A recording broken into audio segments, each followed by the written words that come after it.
बिस्मिल्लाहिर्रहमानिर्रहीम बिस्मिल्लाहिर्रहमानिर्रहीम। वेरिएबल हमने देखा था कि वेरिएबल क्या होता है। आज हमने पढ़ना है जी rules for naming a variable. कि जब आपने सी लैंग्वेज के अंदर वेरिएबल को डिक्लेयर करना है, डिफाइन करना है, तो कौन कौन से रूल्स को फॉलो करना है आपने। ये लॉन्ग क्वेश्चन आता है पेपर में अक्सर। Rules for naming a variable, पहला रूल क्या है जी? A rule, a variable name can consist of letters, digits and the underscore character। Variable का नाम जो है वो लेटर से भी स्टार्ट हो सकता है, डिजिट से भी स्टार्ट हो सकता है, अंडरस्कोर से भी स्टार्ट हो सकता है। तो ये आपकी अपनी मर्जी है, लेटर से स्टार्ट कर लो, डिजिट से स्टार्ट कर लो, अंडरस्कोर से स्टार्ट कर लो। The first character of the name must be a letter. लेकिन दूसरा रूल ये है, दूसरी शर्त ये है, दूसरी कंडीशन ये है कि जब भी आपने वेरिएबल का नाम लिखना है, वेरिएबल डिक्लेयर करना है, तो उसका जो पहला लेटर है वो मस्ट बी अ अल्फ़ाबेट। वो अल्फ़ाबेट होना ज़रूरी है। मीन ए से लेके जी तक कोई भी लेटर हो सकता है, वो ये ज़रूरी है। The underscore is also legal first character. Underscore से भी आप स्टार्ट कर सकते हैं, लेकिन ये जो प्रोग्रामर हैं वो रिकमेंड नहीं करते। जिस तरह एग्जांपल के तौर पर मैंने लिखा है 5 क्लास, इसका मतलब पहले क्या आ गया? नंबर आ गया है।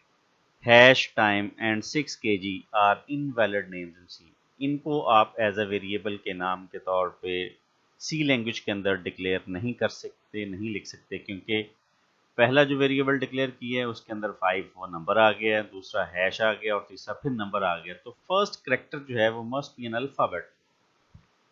सी is a case sensitive language. इस पर भी पहले बड़ी बात हो चुकी है कि सी जो है वो केस सेंसिटिव लैंग्वेज है। किस सिलसिले में जी?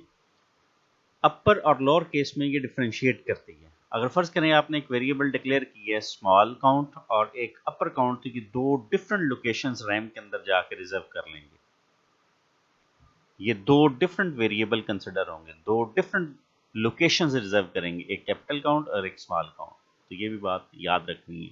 अगर आपने स्मॉल में डिक्लेयर किया तो उसको अपर में एक्सेस नहीं कर सकते, अगर अपर में डिक्लेयर किया तो स्मॉल में एक्सेस नहीं कर सकते। C keywords can not be used as variable name. C के जो रिजर्व वर्ड्स हैं, जो कीवर्ड्स हैं, उनको आप एज अ वेरिएबल डिक्लेयर नहीं कर सकते। जिस तरह इंट है, वॉइड है, साइंड है, वॉइल है, ये एज अ वेरिएबल के नाम के तौर पे आप इनको सी लैंग्वेज के अंदर नहीं लिख सकते। Blank spaces are not allowed in the name. अगर आपने किसी वेरिएबल का नाम जो है वो 2 या 3 वर्ड्स में रखना है और आप 4 इंच दरमियान में मैं स्पेस दे दूं, तो ये पॉसिबल नहीं है, एरर आ जाएगा। Compiler will report an error. Blank spaces are not allowed in the variable name. जिस तरह ये मैंने एग्जांपल दी है टोटल स्पेस मार्क्स, तो ये एज अ वेरिएबल नाम डिक्लेयर नहीं किया जा सकता, क्योंकि टोटल और मार्क्स के अंदर स्पेस आ गई दरमियान में। A variable can only be declared for one data type. एक वेरिएबल जो है वो सिर्फ और सिर्फ एक डाटा टाइप के लिए डिक्लेयर किया जा सकता है। जिस तरह मैंने एग्जांपल के तौर पर लिखा है इंट ए करेक्टर ए, तो ये वेरिएबल ए ही है, लेकिन इसकी डाटा टाइप दो डिफाइन कर दी मैंने, करेक्टर भी और इंट भी। तो ये पॉसिबल नहीं है, not allowed. Compiler will report an error. Compiler क्या करेगा, जब इसको देखेगा कि वेरिएबल तो एक है लेकिन इसकी डाटा टाइप दो डिफाइन हो गई हैं, दो डिक्लेयर हो गई हैं, तो कंपाइलर क्या करेगा? एरर मैसेज दे देगा। A variable name can be up to 31 character long. इसकी जो मैक्सिमम लेंथ है वो 31 करेक्टर लॉन्ग होनी चाहिए। कि अगर आपने कोई वेरिएबल का नाम लिखना है तो उसके मैक्सिमम जो अल्फ़ाबेट्स हैं वो 31 करेक्टर लॉन्ग होने चाहिए। हाँ, बाज़ औक़ात ऐसे भी है कि अगर आपकी लेंथ जो है वो एक्सीड कर गई है मोर देन 31 करेक्टर्स, तो फिर कंपाइलर क्या करेगा? जो फर्स्ट 31 करेक्टर्स हैं उनको कंसिडर कर लेगा और किसी किस्म का कोई एरर मैसेज स्क्रीन के ऊपर डिस्प्ले नहीं होगा। ये बात याद रखनी कि 31 करेक्टर जो हैं वो कंसिडर होंगे पहले जो हैं। अ variable name should be a readable. ये रूल नहीं है, बहरहाल इसको कंसिडर करना चाहिए जो भी प्रोग्रामर है कि वेरिएबल का जब आपने नाम रखना है तो वो रीडेबल होना चाहिए। वैसे कोई कंपल्जन नहीं है, आप जो मर्जी नाम रख सकते हैं, लेकिन वो रूल्स को फुलफिल करते हो। लेकिन अगर आप रीडेबल रखेंगे तो पता चल जाएगा कि ये किस किस्म का किस किस्म की वैल्यू जो है वो स्टोर करें। जिस तरह मैंने लिखा है एरिया। अगर फर्ज करें आपने कोई वेरिएबल डिक्लेयर करना है जिसके अंदर आप किसी भी सर्कल का, रेक्टेंगल का या स्क्वायर का एरिया स्टोर करवाना चाहते हैं या उसकी वैल्यू रखवाना चाहते हैं तो उस वेरिएबल का नाम जो है वो बेहतर है कि आप एरिया ही रखें। इसी तरह अगर आपने कोई विड्थ की वैल्यू स्टोर करानी है तो उसके लिए जो आप नेम रखें वेरिएबल का वो विड्थ ही रखें। इसी तरह लेंथ है, मार्क्स है, इसके जगह पे आप A B C D E F भी यूज़ कर सकते हैं, लेकिन बेहतर ये है या प्रोग्रामर की जो रिकमेंडेशन है वो यही है कि रीडेबल होने चाहिए ताकि वेरिएबल को पढ़ने से पता चल जाए कि उसमें किस किस्म की वैल्यू जो है वो स्टोर हो रही। कॉन्स्टेंट्स कांस्टेंट वेरिएबल हमने देख लिया था। वेरिएबल क्या होते हैं कि जिनकी values program during program execution जो है वो चेंज हो जाए वो वेरिएबल्स होते हैं।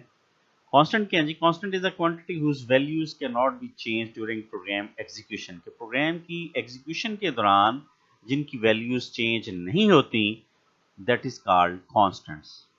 अब कांस्टेंट्स को डिक्लेयर करने का मेथड फर्स्ट चैप्टर में मैं बता चुका हूँ। उसके लिए कांस्टेंट मैक्रो डिक्लेयर करना पड़ता है हेडर फाइल के नीचे।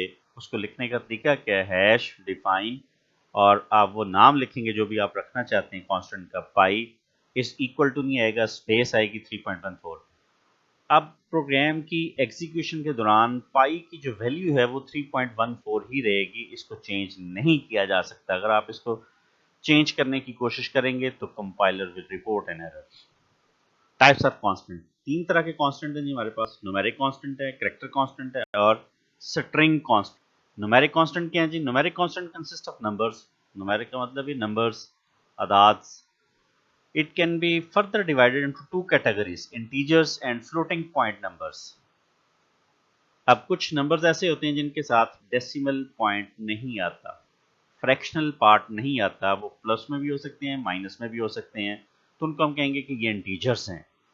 सी लैंग्वेज की टर्म के अंदर या टर्मिनोलॉजी के अंदर कि ऐसे नंबर्स, ऐसे अदाद जिनके साथ डेसिमल या फ्रैक्शनल पार्ट नहीं आता उनको इंटीजर्स कहा जाता है, और जिनके साथ फ्रैक्शनल पार्ट आता है उनको हम कहते हैं फ्लोटिंग पॉइंट नंबर्स हैं। तो न्यूमेरिक कांस्टेंट दो तरह के हो गए, एक इंटीजर भी कांस्टेंट हो सकता है और फ्लोटिंग पॉइंट फ्रैक्शनल पार्ट वाला नंबर भी और बगैर फ्रैक्शनल पार्ट वाला भी कांस्टेंट हो सकता है। करेक्टर कांस्टेंट, करेक्टर कांस्टेंट क्या है जी? Character constant is a single alphabet, single digit, single symbol. कोई भी सिंगल अल्फाबेट, कोई भी सिंगल डिजिट, कोई भी सिंगल सिंबल जो है अगर उसको इनक्लोज किया जाए अपोस्ट्रोफी के अंदर, उसको हम कहते हैं कि ये करेक्टर कांस्टेंट है। जिस तरह ए को सिंगल अपोस्ट्रोफी के अंदर इनक्लोज किया है, ये स्मॉल में भी हो सकते हैं, अपर में भी हो सकते हैं। 5, हालांकि 5 न्यूमेरिक है, नंबर है, लेकिन इसको जब अपोस्ट्रोफी के अंदर इनक्लोज किया तो this is called character constant. Is equal to कोई भी symbol plus minus 0 1 2 point hash dollar sign at the rate, कुछ भी आप अपोस्ट्रोफी के अंदर इनक्लोज कर देंगे तो वो करेक्टर कांस्टेंट बन जाएगा। अगला जी स्ट्रिंग कांस्टेंट। स्ट्रिंग कांस्टेंट क्या है जी? A sequence of characters enclose double quotation mark. अब सीक्वेंस ऑफ कैरेक्टर यानी कि मोर देन वन कैरेक्टर्स को अगर आप डबल कोटेशन मार्क के अंदर इनक्लोज कर देंगे तो वो स्ट्रिंग कांस्टेंट या स्ट्रिंग लिटरल्स बन जाएंगे। जिस तरह एग्जांपल के तौर पर मैंने लिखा है माय फर्स्ट प्रोग्राम, तो इसको जो इनक्लोज किया गया डबल कोटेशन मार्क के अंदर किया गया। इसी तरह फोन नंबर है ICS -10005, तो ये स्ट्रिंग कांस्टेंट है या स्ट्रिंग लिटरल्स है। ओके, अल्लाह हाफिज़।